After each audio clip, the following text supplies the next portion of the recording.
Saudaraku yang terkasih dalam Tuhan Yesus, selamat pagi dan shalom untuk kita semua. Basis pertama semua makhluk hidup termasuk manusia adalah keluarga. Basis ini dapat diperluas dalam pergaulan dan perjumpaan. Sebagian dari persekutuan keluarga yang terbentuk berdasar pada penghayatan akan kasih Allah melalui tradisi iman Kristiani sering dikenal dengan nama gereja. Bentuk gereja adalah keluarga Allah. Karena itu mau atau tidak mau, keluarga Kristen adalah gereja. Atau dapat dikatakan gereja terdiri dari keluarga Kristen. Ada beberapa hal yang sangat menarik terkait dengan bagian Alkitab yang telah kita baca dan kita dengar bersama tadi. Mazmur 78 ayat 1 sampai dengan ayatnya yang ke-11. Bila dikaitkan dengan tema mingguan kita, keluarga sebagai gereja. Bahwa gereja tidak hanya sekedar dilihat dari bangunannya atau organisasinya. Tetapi gereja adalah persekutuan orang-orang yang ada di dalamnya. Dan keluarga adalah bagian yang tidak bisa dipisahkan dari persekutuan itu. Gereja akan menjadi kuat ketika keluarga menjadi kuat dalam pertumbuhan dan kematangan iman yang dimiliki. Salah satu cara pertumbuhan dan kematangan iman dalam keluarga adalah melalui pembinaan. Atau oleh bahasa pemazmur adalah pengajaran. Tujuan pengajaran tidak semata-mata supaya maksud Tuhan diterima dan dipahami dalam pengetahuan dan pemikiran generasi berikutnya. Akan tetapi pengajaran itu juga untuk kebaikan umat. Yaitu menyatakan bahwa Tuhan sebagai Allah yang akan menyertai perjalanan hidup umat. Dan dengan pengajaran itu juga umat bisa hidup bersama Tuhan. Dengan pengajaran itu umat bisa setia dengan Tuhan. Dengan pengajaran itu umat lalu memahami sungguh-sungguh bahwa Allah itu selalu menunjukkan kesetiaannya. Kalaupun terkadang manusia tidak setia kepada Allah. Dengan pengajaran itu umat bisa sadar bahwa Tuhan begitu setia untuk menuntun perjalanan kehidupan mereka. Dan oleh karena itu umat juga harus menunjukkan kesetiaannya kepada Tuhan. Pengajaran yang dilakukan di dalam kehidupan keluarga bukan hanya bercerita tentang hal-hal yang indah, bukan hanya bercerita tentang hal-hal yang baik dan terpuji, tetapi juga harus menceritakan hal-hal yang merupakan pengalaman pahit, pengalaman buruk, sehingga menjadi jelas mengapa umat atau keluarga harus setia kepada Tuhan. Dengan menceritakan pengalaman yang pahit atau buruk itulah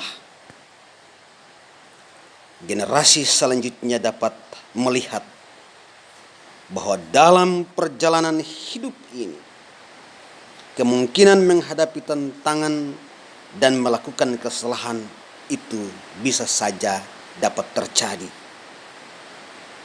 Dan disitulah kesadaran untuk menjalankan kehidupan secara bermakna sebagai umat Allah itu terjadi. Saudara-saudaraku yang terkasih di dalam Tuhan Yesus, persekutuan keluarga adalah basis kekristenan di mana pengajaran iman Kristiani berlangsung. Para orang tua sebenarnya telah melakukan peran sebagai pengajar. Peran itu harus dilanjutkan sebagai misi Kristiani yang luhur. Ketika setiap anggota keluarga saling menasihati, saling mengingatkan satu sama yang lain, saling menunjang, saling menegur dengan dasar cinta kasih, disitulah proses pembelajaran berlangsung. Nah, dalam hal ini terkadang proses pengajaran atau pembelajaran itu tidak berlangsung karena terkadang orang tua tidak menempatkan posisinya sebagai pengajar. Terkadang orang tua melupakan tugas dan tanggung jawabnya sebagai pengajar. Tetapi sebaliknya juga terkadang kita sebagai generasi berkelanjutan atau anak-anak juga menunjukkan ketidaktaatan dan ketidaksetiaan, bahkan ketidakdengar-dengaran terhadap semua nasihat, semua teguran, semua pembinaan, semua bimbingan yang disampaikan oleh orang tua sebagai pengajar. Di sini harus terjadi kerjasama antara orang tua dan anak-anak, atau sebaliknya anak-anak dan orang tua di dalam kehidupan keluarga, agar proses pengajaran atau proses pembinaan itu berlangsung dengan baik. Keluarga disebut sebagai gereja adalah ketika di dalam keluarga itu saling membangun dalam iman di setiap hari-hari kehidupan. Terkait dengan tema keluarga Kristen sebagai gereja, saudara-saudaraku, maka di tengah-tengah COVID-19 yang kita hadapi ini, bahwa ada begitu banyak orang yang bertanya, mengapa mal-mal dibuka? Mengapa pasar-pasar dibuka? Sedangkan rumah gereja tidak dibuka. Di sini kita kembali lagi kepada pengertian gereja yang sesungguhnya, Gereja yang sesungguhnya adalah saya dan saudara. Gereja yang sesungguhnya adalah keluarga kita, keluargaku dan keluargamu. Persekutuan orang-orang yang berada di dalam keluarga-keluarga kita, itulah yang disebut dengan gereja. Dan oleh karena itu, kalau sekiranya gereja ini secara organisasi, secara lembaga, menunjukkan sikap kerjasama dengan pemerintah untuk memutuskan mata rantai penyebaran COVID ini dengan cara menutup rumah gereja untuk sementara waktu agar kita tidak beribadah dalam persekutuan perjumpaan umat yang banyak. Gereja tidak pernah tertutup. Karena ketika satu pintu rumah gereja tertutup untuk kegiatan peribadahan, di sana ribuan gereja-gereja di rumah tangga dibuka untuk dilaksanakan peribadahan. Memang mal-mal dan pasar-pasar itu tidak ditutup. Kalaupun dibuka, tetapi ada aturan-aturan waktu-waktu yang telah ditentukan. Kenapa? Di sana ada kehidupan. Di sana umat atau orang saling membutuhkan.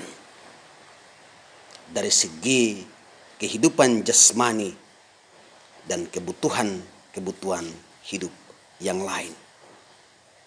Bahkan saya dan saudara juga berjumpa di sana. Oleh karena tuntutan kebutuhan hidup secara jasmani. Nah, kalaupun demikian, kalaupun di sana sebagai gereja kita berjumpa dengan orang-orang yang lain karena kita saling membutuhkan satu sama yang lain. Di sana kita saling membutuhkan untuk kepenuhan hidup jasmani dan rohani. Dan ketika kita tetap menunjukkan ketaatan, kesetiaan, dan kerjasama kita bersama-sama dengan pemerintah untuk memutuskan mata rantai penyebaran COVID ini dengan cara mengikuti semua protokol kesehatan, maka disitulah keluarga sebagai gereja kita hadir dalam wujud citra Allah di tengah masyarakat sesuai dengan tema bulanan kita, menjadi citra Allah di tengah masyarakat. Tuhan Yesus memberkati saya dan saudara-saudara sekalian. Marilah kita menjadikan keluarga kita sebagai gereja di tengah-tengah masyarakat yang tidak pernah tertutup untuk puji-pujian dan hormat kepada Allah Tuhan kita. Amin.